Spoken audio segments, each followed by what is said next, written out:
What up YouTube, Andrew's Car Reviews coming back at you with another video. Today we're going to be sitting inside a 2007 Mustang GT. We're going to be doing a review. I got Jordan here as my accomplice, and he thinks he looks really short, so he's boosting himself up. No, it's just me. This is all me. I'm 6'7" now. Let's get right to it.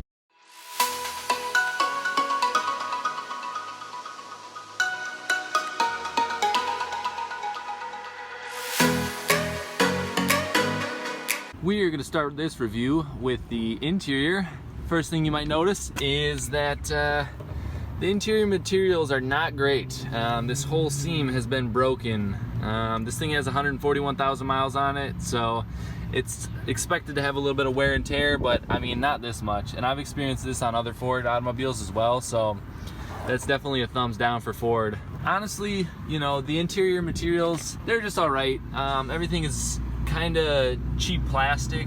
From my perspective, you know, none of the interior materials feel all that great. Shut the door here so you can get a good view of the wheel. I actually really like the look of the wheel. The functionality, not great for a 93 grip. You know, on long road trips it might be kind of a problem. You know, it's kind of hard to know where to grip it from, but the appearance looks really nice. We'll move over to talking about the gauges. The gauges are really retro, and they look nice. That's definitely one of the finer points of the interior. Is it throws back to the 60s Mustang with the retro styling, which I like.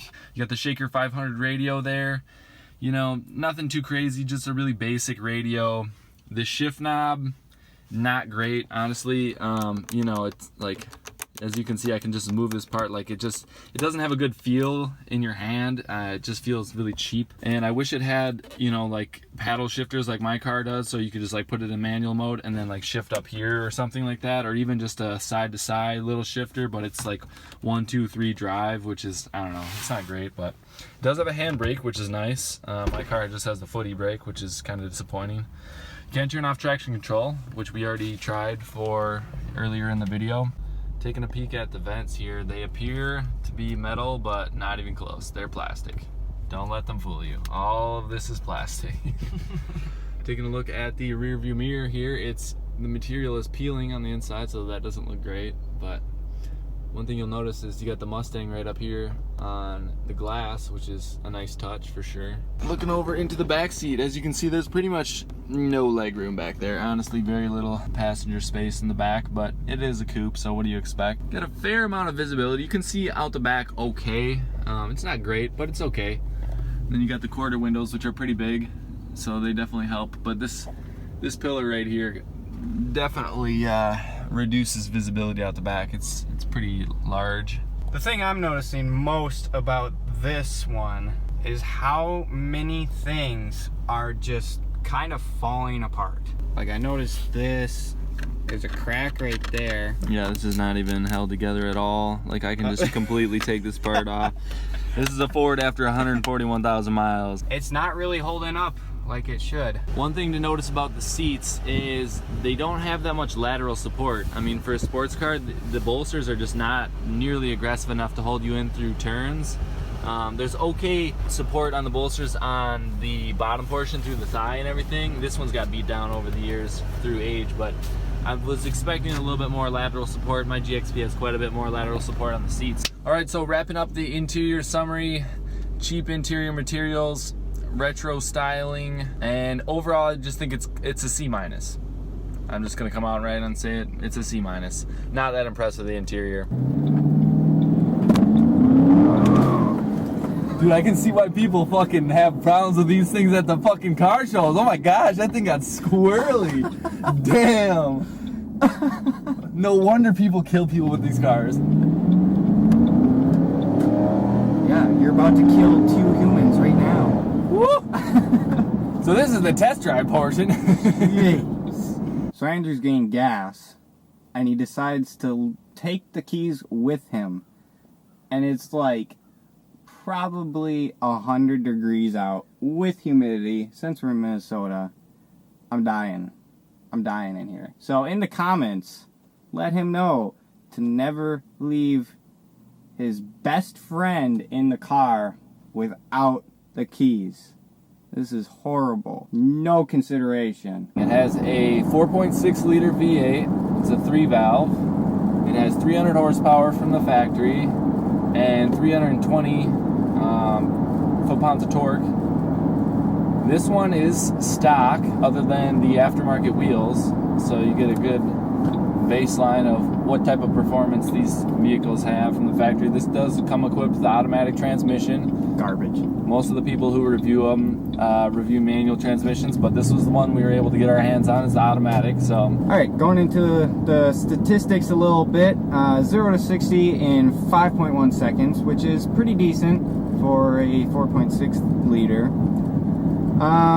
The top speed is 147 miles per hour, which is pretty good for an 07 car. I mean, there's a couple muscle cars from 07 that could probably do better. MPG for the manual transmission is 17 in the city and 25 on the highway. But we are in the auto, so that would be 17 in the city and 23 on the highway.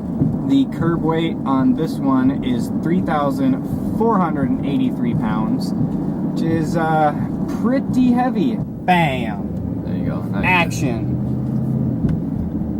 Yeah, Jordan's ready for action. He's definitely real excited about driving the Mustang.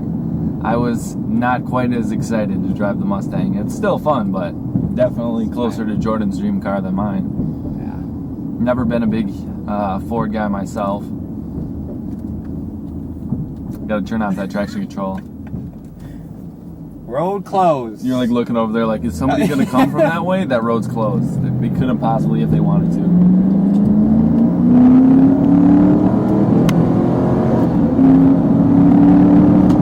Do you see that dude's face as we go by? He's riding his bike. He's just like, oh my gosh, is that a Mustang?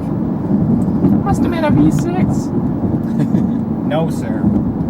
It's a 4.6 liter. Not even a 5.0. So what do you think after that first little pull there? What do you think, Jordan? Yeah, my fondness of Mustangs is still intact? Oh, yeah. All right. So we're still pleased with the performance after the first pull, so that's good. Oh, yeah. Well, I've never been not pleased with a Mustang. Unless it was a V6. Unless it was a V6. Asterisk. Well, yeah, everybody loves Mustangs. Like, when they first came out back as like the pony car, people bought a bunch of them then. They sold like crazy back then. And then they just got better and better and better, then worse, then better. Yeah, this car definitely has a lot of character. It has the timeless appearance of the 60s Mustang. Definitely throws it back to its heritage with the retro styling, and you know, I feel like these cars are always in vogue. You know, it's never a bad time to own a Mustang GT. Oh, yeah, because everybody loves them. Like if somebody asks what kind of car you own and you say a Mustang, you're gonna have a conversation on hands. Right, definitely. Everybody's willing to talk about it or go for a ride in it. It's kind of like the sports car, the sports car that's most well known by non-car people. I mean, obviously all car people know about the Mustang, but like even non-car people know what a Mustang is, and I feel like that speaks to, you know, the heritage that they built, kind of what Ford has done with it over the years. It's maintained, you know, it's in vogue, it's in style status, you know, despite many different body style changes, it's still very similar and relevant today. Yeah, and like, you know that people love it because the new thing with Ford is they're getting rid of smaller cars like sedans and stuff because more people are buying SUVs and trucks and stuff, but they're keeping the Mustang. Yep. Just because it's the Mustang. You got to keep the Mustang. Oh, yeah. It's like even if I'm a Ford hater, I still think Ford should keep the Mustang in the stable because it's like the Ford car. You know what I mean? All the other Ford cars have gone through their, you know, their ups and downs, you know, and become irrelevant over time. But the Mustang has maintained relevance for over 50 years. Pretty much when you say Ford, first thing you think of is the Mustang. Yeah, it's either the Mustang or the F-150 are the two vehicles that you think of with Ford. But overall, I like the way it drives. I mean, Yeah, the suspension is a little iffy, and there is a lot of road noise. But yeah, it's still, pretty noisy in here for sure. Like, if you're looking for something that is relatively cheap and has 300 horsepower, then this is a pretty good car if you're trying to save a little bit of money.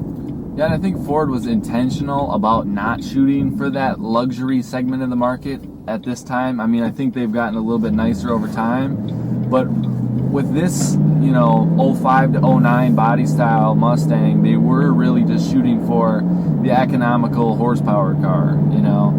And then with the GT 500, you know, 500 horsepower out of a pretty reasonably priced, you know, sports car, muscle car, you know, this is more of a pony car, whereas, you know, the GT 500 enters the muscle car realm with the supercharger and everything. But this definitely has a lot of value for the price, you know, even as 07, you know, 11 years later, people still want to own this, you know what I mean? Like, people still have that kind of like childlike excitement, even though it's an 11-year-old V8 sports car, you know what I mean? So it's still relevant.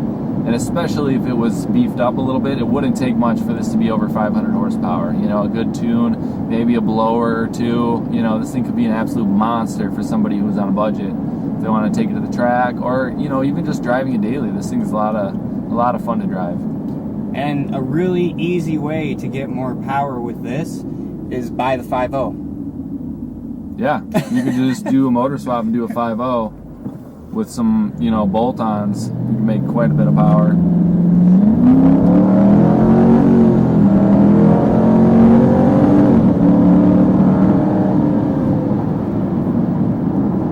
I have to say there's a lot more engine noise in the cabin than there is exhaust noise. And I think that's all wrong. I think this thing needs a more throatier exhaust.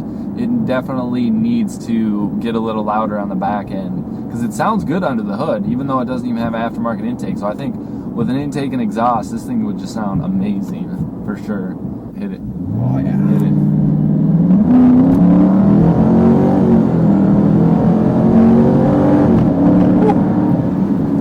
So I read this somewhere on the internet, was that the Mustang GT facilitates hooliganism. And I don't think they could have said it better. Definitely, as we were pulling out of that parking lot earlier, when I, you know, lost the back end, you know, that was glorious and unexpected. All right, so a quick wrap up of general impressions grade-wise. I think we've come to a unanimous decision that the outside appearance, the exterior of the vehicle, is going to earn a B+. I think it looks pretty nice. It does have really aggressive styling and a timeless appearance, so it's going to get a B+. And then for the performance aspect, you know, the engine and the handling and everything, I'm going to give it a B. I think it has very good value, you know, for your dollar performance-wise. What do you think, Jordan? I'm going to give it a C, because for the type of car that it is, which is, I mean, people have the debate, is it a pony car, is it a muscle car? I think, personally, it's a muscle car. Saying that, it should have more power. It only has 300 horsepower, and if you want the title of a muscle car, I think you need to have more power than that. Because, like, the Challenger, the Charger, those have more power than this does, and I would consider those muscle cars. So it's a C. Yeah, and then the interior, once again, receives a C-. Pretty cheap, a lot of plastic. You know, there's not a whole lot good going on in here. It's just barely good enough to pass off as, you know, a modern-day sports car. All right, guys, that is the 2007 Mustang GT.